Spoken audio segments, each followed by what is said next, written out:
ओम नमः सिद्धेभ्यः। ओम नमः सिद्धेभ्यः।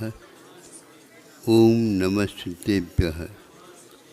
अहिंसा परमो धर्म की।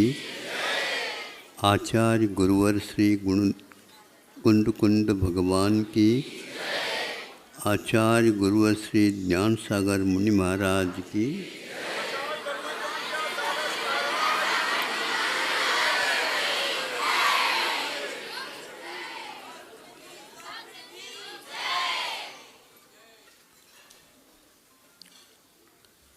वैसे यह एक पोल है,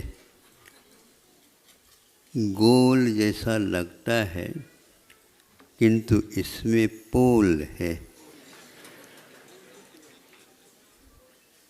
लेकिन इस पोल का चमत्कार अपने आप में बहुत बड़ा है। पंच महाभूतों से बनी हुई एक काया अनेक प्रकार के व्यंजनों से भर लिया जाता है और वह कथनचित अपेक्षित भी है, किंतु एक संकेत दिया जाता है उस भोजन करने वाले व्यक्ति को। ये पंच महाभूत में से चार तो अन्न में आ जाएंगे, पांचवा वह आकाश है। और आकाश का नाम तो हमने बता ही दिया, वह गोल अवश्य है और उसमें पोल रहता है। पेट भी लगभग उसी आकार का बना हुआ है, इसलिए भोजन के बाद वह कम से कम 4 आना हिस्सा खाली रहे, बाकी आप 12 आना हिस्से में अपना जो कुछ भी करना है यद्वा तद्वा नहीं करना है। इसी पोल में एक प्रकार से ध्वनि छिपी हुई रहती है, अथवा उसका जो पथ यही बनता है। ठोस जब कभी भी कुछ आ जाता है तो उस ध्वनि के लिए आहत हो जाता है, टकरा जाती है और इधर उधर वह बिखर जाती है। इसीलिए सावधानी की आवश्यकता है, वक्ता को भी और श्रोता को भी। श्रोता अपने ध्यान को इधर उधर भेज देगा तो वह शब्द आकर के टकरा करके यूं ही चला जाएगा। इसलिए वक्ता को भी बहुत सोचना पड़ता है कि कौन से शब्द का चयन किस प्रसंग में करें। अभी आपके सामने हिंदी के प्रौढ़ विद्वान कुछ वक्तव्य रखें। वह वक्तव्य क्या, एक प्रकार से लयबद्धता के साथ एक भाव अभिव्यक्ति थी। इतना अवश्य है कि कविता बनती तो है, शब्दों से बनती है, एक गलत धारणा है। शब्दों के माध्यम से कविता के भाव अवश्य ही व्यक्त होते हैं। जब वह कविता आ जाती है तो शब्दों का एकमात्र पुरुषार्थ उसमें रहता है, लेकिन जैसे ही शब्दों में वह अभिव्यक्त होता है उसमें यदि अर्थ रहता है तो वह कविता में एक प्रकार से लय आ जाता है, अन्यथा शब्दों का प्रलय हो जाता है। आप लोग हम तो प्राय करके शब्दों को उत्पन्न करते हैं और प्राय करके इस महापोल में वह विलीन हो जाते हैं, उसका कोई अर्थ नहीं निकलता। समझ ले इस बात को भी कि शब्दों में अर्थ है, क्या कहाँ अन्यत्र उसका वास रहता है। इस आकाश में शब्द गूंजता तो है, शब्द गूंजता है तो उस शब्दों में कुछ लय लाने के लिए और क्या पुरुषार्थ करना होता है। तो यहाँ पर प्रश्न का उत्तर यही दिया जाता है कि शब्दों में क्या आत्मा में अर्थ छुपा, सो कौन सोचता? कौन सोचता बताओ? पोथियों में शब्द रहते हैं, शब्द के संकेत रहते हैं, किंतु उन शब्दों के साथ संकेत भी रहता है, अर्थ की ओर जाने का मार्ग भी होना चाहिए। आज का युग शोध प्रबंध के नाम से प्राय करके शब्दों का संकलन तो करता है ये युग, किंतु उस लय का, उस कविता का संकलन नहीं हो पाता।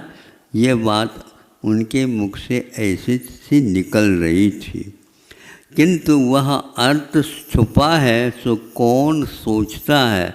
और जो सोचता है वो शब्दों के बारे में नहीं सोचता, किंतु उस अर्थ के बारे में सोचता रहता है। छोटा सा भी अर्थ क्यों न हो, कर्णेंद्र का विषय बनता है, किंतु वह कर्ण प्रिय लगता है।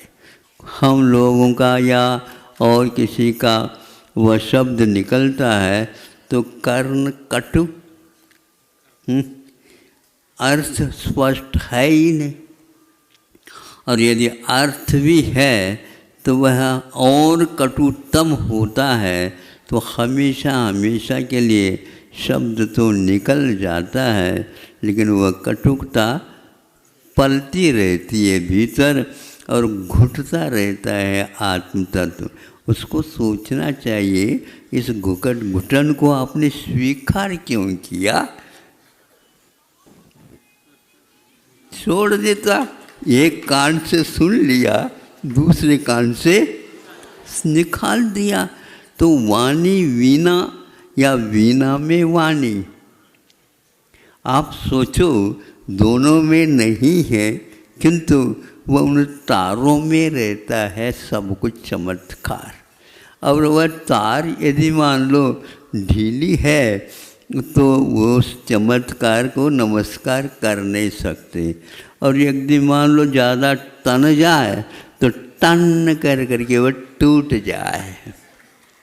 आप लोगों के ऐसे या तो बहुत ढीले ढाले रहते हैं अथवा एकदम टन कर करके निकल जाता है। दूसरे के कर्ण में वह कटुता तो रह जाती है, लेकिन मिठास और उसका स्वाद, और वह स्वाद लेने के बाद में हज़ारों वर्ष भी रह रहे तो भी भैया उस दिन का स्वाद अभी भी, बोलो ना, बना रहता है। हाँ, इसी का नाम तो है उस स्वाद में, किंतु आत्म तत्व मुख्य रहता है, स्वाद तो यूं ही रहता है। वह कवच की भांति है, किंतु यह भीतर जो रहता है गर्भ में, उसमें स्वाद रख। जिस प्रकार फलों में कवच में स्वाद नहीं, किंतु शक्ति कुछ रह सकती है, भीतर उसका स्वाद भरा हुआ गर्भ रहता है। उसी प्रकार शब्दों के फल में एक प्रकार से वो स्वाद ढूंढने की आवश्यकता नहीं, उसकी खुशबू बाद में भी, स्मरण में भी बनी रहती है। यही एकमात्र शब्द पुरुषार्थ का एक प्रकार से फल है। और हमारे लिए ऐसे संत हुए हैं जो कब लिखें, किसके लिए लिखें, ये दोनों शब्द हमारे सामने हैं, किंतु उन्होंने जो इसको पढ़ेगा और पढ़ करके यदि अपने माथा को अर्थ की ओर ले जाएगा, अपने उपयोग को अर्थ की ओर ले जाएगा, तो फिर तो अर्थ से परमात्मा की, परमार्थ की अथवा परमात्मा की गवेषणा ज़्यादा देर नहीं लगेगी। वह अपने आप उसी मस्तिष्क की एक उपज है। हम उसकी ओर ज़्यादा ध्यान दें, वीणा की ओर आप देखो नहीं। वीणा से जो निःसृत हो रही है वह ध्वनि एक प्रकार से आपके कानों तक आ ही रही है, बस आपकी उपस्थिति उस कानों में बनी रहे। लेकिन वह उपस्थिति क्या करें, सुनना तो पड़ता है। तो फिर तो आप उपस्थित हो करके भी अनुपस्थित है और समय यूं ही चला जाता है। हमारा कहने का तात्पर्य इतना ही है कि 2 दिन एक बार कहा तो था, कई लोगों को अच्छा नहीं लगा, लेकिन मुझे तो इसकी प्रतीक्षा थी। ये जो प्रतिदिन आप एक व्यक्ति के मुख से सुनते हैं, पहले बहुत ज़ोर से बोलते थे, हमारे कहने से उन्होंने अपनी गति को परिवर्तित कर दिया है और आज ऐसा लग रहा था कि वो वही व्यक्ति है या दूसरा और स्थान पर नियुक्त है। सेल्स उतने ही लग रहे हैं, ऐसा नहीं, बहुत कुछ कटौती हो गई है, लेकिन फिर भी उसमें एक प्रकार से लय आने से ज़्यादा भगा दिया तो उसमें लय नहीं आएगा, किंतु पैरों के शक्ति जो है उसका प्रलय हो जाता है। दिमाग के लिए थोड़ा सा अवसर प्राप्त होना चाहिए, जो सुनने के बाद कानों में दिमाग नहीं रहता, ये ध्यान रहे, कानों में तो पूल पट्टी रहती है, नहीं समझे, किंतु वहाँ पर आप उपस्थित होकर के उपयोग यदि शुद्ध रहेगा तो उसको आप शब्द तो सुनेंगे कान, फिर इसके उपरांत आप जो बैठे हैं कान नहीं है, किंतु आपकी दुकान अलग है, उसमें माल रहता है, वह अच्छे ढंग से आप उसके अर्थ का ग्रहण करना होता है तो निश्चित रूप से उसमें लय रहेगी और उस लय के माध्यम से यह कविता तो पीछे रह जाती है, किंतु उसमें लय ऐसा समाविष्ट हो जाता है, किंतु प्रलय काल भी आ जाए तो उसमें भी वह लय हमेशा हमेशा बना रहता है। ऐसी गाथाएं, ऐसे सूत्र, ऐसी कविताएं, ऐसे गीत, ऐसे कुछ प्रसंग शब्दों के माध्यम से कवियों ने, संतों ने संकलित किया, हम लोगों के लिए भी उन्होंने परोसा, लेकिन हमारी वह वृत्ति कहाँ तक उसको स्वीकार करती है, ये भगवान से प्रार्थना करता हूँ। भगवान मुझे और कुछ नहीं चाहिए, संतों के द्वारा जो लिखा हुआ है, जो बजाया गया है, वह लय भर हमारे कानों में गूंजता रहे और उसके द्वारा हमारा भी कल्याण हो जाए। अहिंसा परमो धर्म।